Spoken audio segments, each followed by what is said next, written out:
fully recognize the immense responsibility entrusted upon us to ensure the safety and well-being of every child within our nation.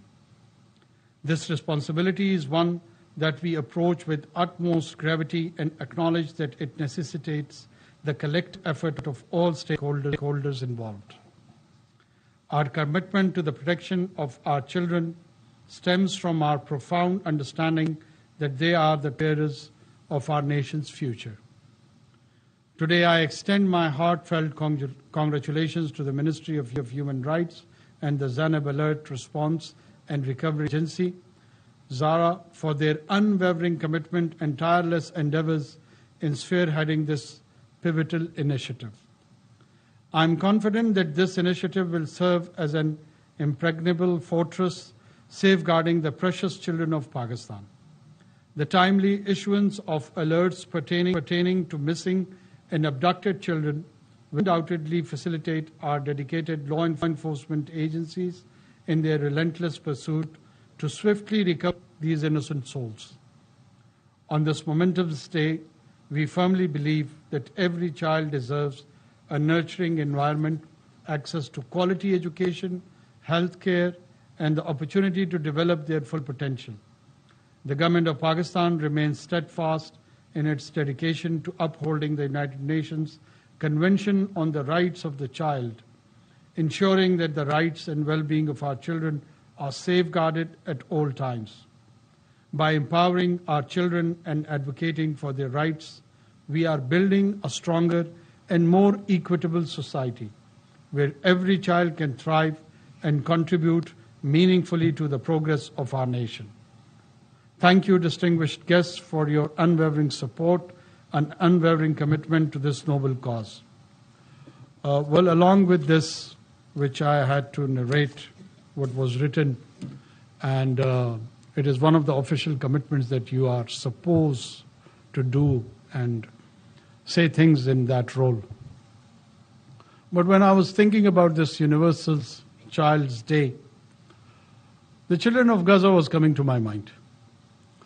And the children of Gaza were coming to my mind, not intact children, not protected children. The children who have lost somewhere arms, somewhere legs, somewhere they have lost their heads, the corpses are left. And I'm just wondering what and how should we name them and name ourselves, that how we are witnessing to this children's Holocaust. I would term it as a child's Holocaust in that strip of Gaza by one of the powers which feels it's strong. Yes, the state of Israel has some military might on the basis of which it feels it's very strong. But every moment, every hour, they are proving to be dwarfs. They're minions. They're minions because of their conduct. The professional militaries fight professional soldiers. The professional militaries do not kill unarmed children. I've been repeatedly saying this, that in recorded history, on the advent of the birth of Moses alayhi salam, Musa alayhi salam, reportedly the children of Bani Israel were killed by the order of pharaohs.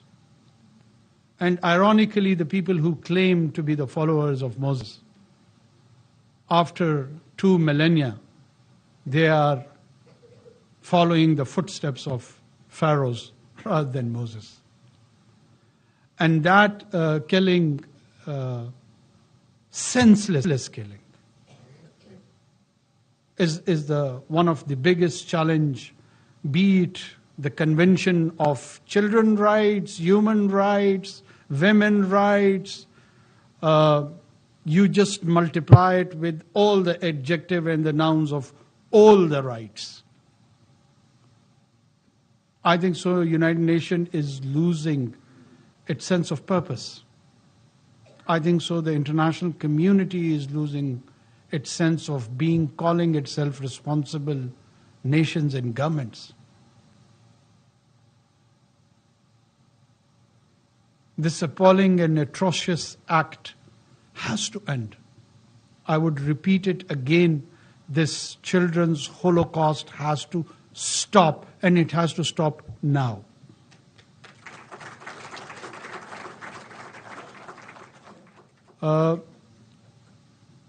The heart of not just Muslims. Let me convey this.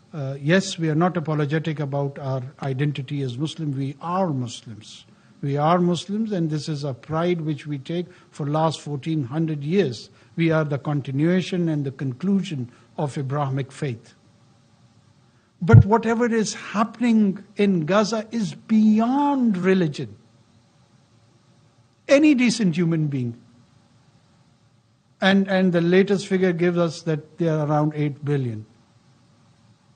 Probably you can't even find genuinely thousands of people amongst these 8 billion who could defend such a defenseless act.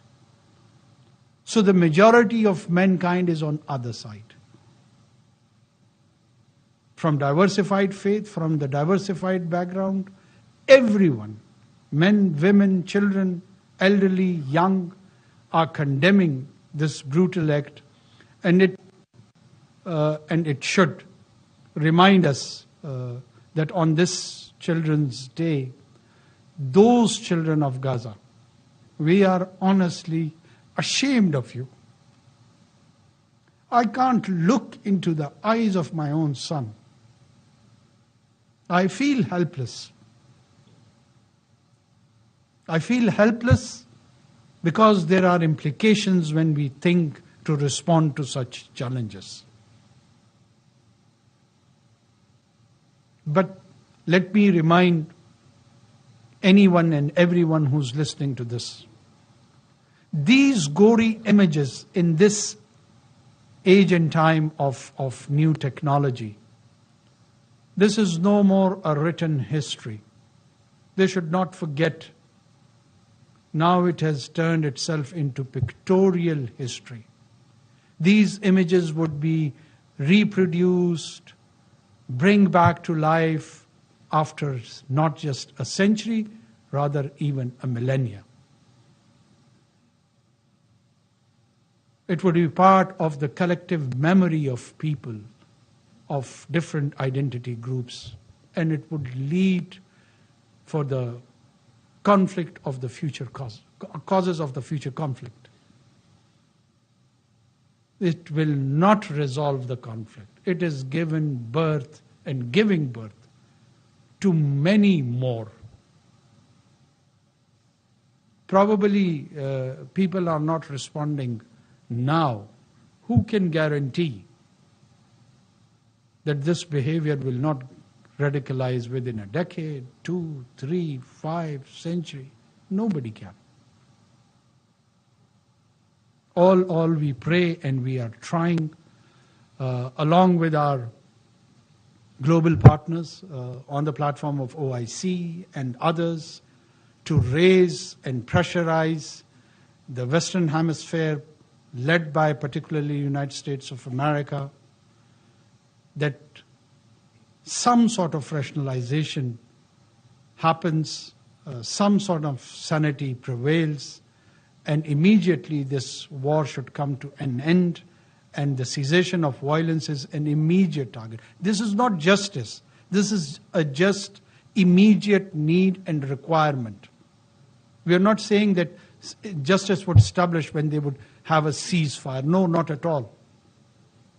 And the creation of a human corridor is a prerequisite where the children, like our own children, would probably have a chance where they may come back to life. They're vulnerable, their life is at stake, the injured, women, elderly, everyone. It is simply a genocide happening around us. and we have to raise our voice. We have to play a role, whatever we can in our own capacity, be at the governmental level or a societal level, and try and translate that this should come to an end. I thank you all for giving me this opportunity to talk. Thank you.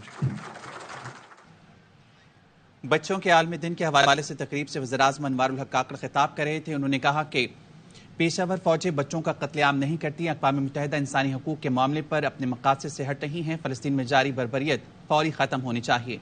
जो जुल्म